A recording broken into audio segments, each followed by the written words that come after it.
how to fix ChatGPT Preauth Play integrity verification failed error. So it might be caused by your poor internet connection. So you just need to simply make sure that you have a stable internet connection at first. After that, you can open up your settings and you can go with your Wi-Fi. Or if you're using your Wi-Fi, you can try switching between your Wi-Fi and your mobile data.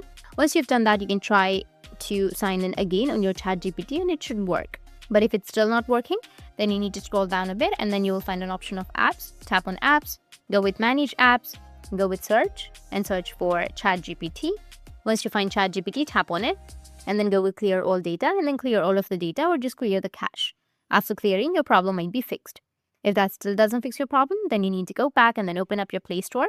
From the Play Store, go with search for ChatGPT. And if you have any updates on your ChatGPT, just simply go and update it. After updating, your problem might be fixed.